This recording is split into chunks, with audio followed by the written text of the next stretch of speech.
isu ini bukan sekadar pusat melawan negeri atau ekonomi versus alam sekitar.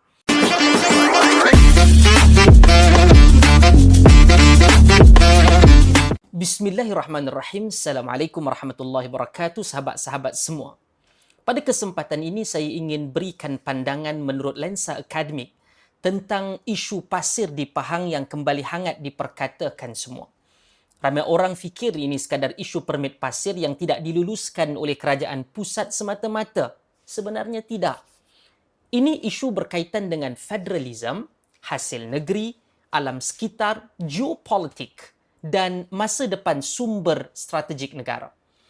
Dan baru-baru ini Tengku Mahkota Pahang bertitah secara terbuka tentang rasa kecewa apabila kerajaan pusat tidak meluluskan ekspor pasir sungai walau negeri Pahang mempunyai sistem sungai besar dan sebelum ini mampu menjana puluhan juta hasil negeri daripada aktiviti tersebut. Baginda turut menegaskan bahawa hasil tanah dan pasir adalah hak negeri. Dan dari sudut perlembagaan serta federalism pula, memang negeri mempunyai kedudukan penting dalam pengurusan tanah dan sumber tertentu. Tetapi di sinilah isu ini menjadi lebih kompleks. Kerana bila kita buka laporan audit rasmi pengurusan pasir negeri Pahang, kita mula nampak bahawa isu ini bukan sekadar pusat melawan negeri atau ekonomi versus alam sekitar. Sebaliknya, ia menyentuh soal berkaitan dengan ketirisan, penguatkuasaan, hakisan sungai, keselamatan air dan pengurusan sumber negara. Menurut laporan audit rasmi bagi tahun 2020 hingga 2023, sebanyak 558 permit dikeluarkan melibatkan 336 pemegang permit dengan jumlah pengeluaran pasir sungai mencecah 12.77 juta meter padu dan kutipan royalti sekitar 39.1 juta ringgit Malaysia. Tetapi audit juga mendapati bahawa sasaran sebenarnya kutipan royalti negeri sepatutnya 92.47 juta ringgit. Namun yang hanya berjaya dikutip sekadar 39.17 juta, iaitu hanya 42.4%. Maknanya, lebih separuh sasaran hasil tidak dan gagal untuk dicapai. Sahabat-sahabat, apa yang lebih serius? Audit menemui juga tunggakan pembayaran perkongsian hasil sebanyak 10.77 juta ringgit. Dan daripada hal itu, hampir 12 juta ringgit yang sepatutnya dibayar hanya sekitar 1.21 juta sahaja dijelaskan. 1.21 juta ringgit sahaja yang dibayar kepada kerajaan negeri. Lebih kurang 10.1% sahaja. 90% masih lagi tertunggak. Audit turut menyebutkan dengan jelas bahawa pengurusan dan pelaksanaan aktiviti pengambilan pasir sungai adalah kurang memuaskan. Kenapa? Kerana menurut audit, berlakunya ketidakpatuhan garis panduan, pemantauan yang lemah, penguatkuasaan yang tidak berkesan dan kesan terhadap alam sekitar yang buruk. Antara kesan yang disebutkan terhadap alam sekitar itu meliputi hakisan sungai, ketidakstabilan tebing sungai dan pelepasan air cucian keruh terus ke dalam sungai. Dan sebenarnya isu kesan kepada rakyat ini bukan benda baharu. Kalau kita ingin imbas semula tahun 2020, Datuk Seri Najib Tun Razak, seorang bekas ahli parlimen dan bekas Perdana Menteri datang daripada Pahang, sendiri pernah mengeluarkan kenyataan terbuka berkaitan isu perlombongan pasir di Pahang.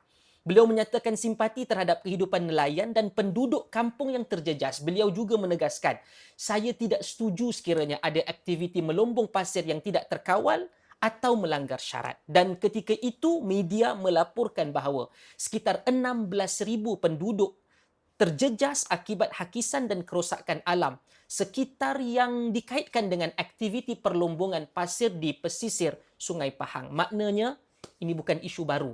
Bukan isu semalam. Ianya telah lama wujud dan dilaporkan oleh media. Sebab itu saya katakan sahabat-sahabat, pasir hari ini bukan lagi sekadar bahan binaan biasa semata-mata. Pasir sudah menjadi material geopolitik. Sebab apa? Kerana pasir itu digunakan untuk pembinaan bandar, lebuh raya, pelabuhan, penambakan laut dan termasuk juga peluasan wilayah bagi negara lain. Ramai mungkin lupa bahawa pada era Tun Dr. Mahathir menjadi Perdana Menteri kali kedua sekitar tahun 2018-2019, Malaysia dan kerajaan Malaysia pernah mengharamkan ekspor pasir laut. Kerana apa? Kerana pasir Malaysia digunakan secara besar-besaran untuk projek penambakan Singapura, membesar dan meluaskan Singapura. Dan bagi rakyat Malaysia, ramai di kalangan mereka dan kita merasakan bahawa pasir bukan sekadar pasir. Pasir itu bermaksud tanah. Pasir juga bermaksud wilayah. Dan pasir itu juga adalah simbol kedaulatan negara. Tetapi dalam masa yang sama, kita yang memahami tentang pengurusan negara, negeri dan kerajaan memahami bahawa kita tak boleh nafikan bahawa negeri melihat pasir itu sebagai sumber hasil, alat pengurusan sungai dan sebahagian hak ekonomi negara. Dan juga hak ekonomi negeri bagi negeri tersebut. Sebab itu konflik ini sebenarnya ialah konflik antara pembangunan hasil negeri ataupun wilayah dan kelestarian jangka panjang. Sebab itu isu pasir hari ini tidak boleh dilihat secara sempit. Ini bukan sekadar nak ekspor ke tak mau bagi ekspor. Tetapi persoalan lebih besar, siapa yang akan dapat untung daripada penjualan pasir? Siapa pula nanti akan menanggung kerosakan? Siapa yang kawal sungai tersebut? Dan adakah hasil daripada pelombongan pasir itu benar-benar sampai kepada rakyat dan negeri tersebut? Kerana kalau hasil berjuta-juta masuk ke dalam kantong, keuntungannya ada, namun apa yang berlaku, sungai menjadi rosak, nelayan terjejas teruk, tebing runtuh, kutipan bocor, tunggakan berjuta pula berlaku, maka yang akhirnya rugi tetaplah rakyat. Dan sebab itu isu ini perlu dibincang dengan matang, bukan dengan slogan dan retorik politik, tetapi dengan data, dengan audit, fakta sejarah, dan kepentingan rakyat bagi jangka masa panjang untuk generasi seterusnya. Dan mungkin juga komunikasi baik, jujur dan efektif antara sama ada kerajaan pusat di Putrajaya dan kerajaan Pahang di Kuantan perlu diperbaiki dan mungkin dipertingkatkan. Dan insya-Allah banyak perkara yang dapat ditangani dan dicapai dengan baik untuk kebaikan negeri Pahang secara khusus dan Malaysia secara keseluruhannya. Terima kasih.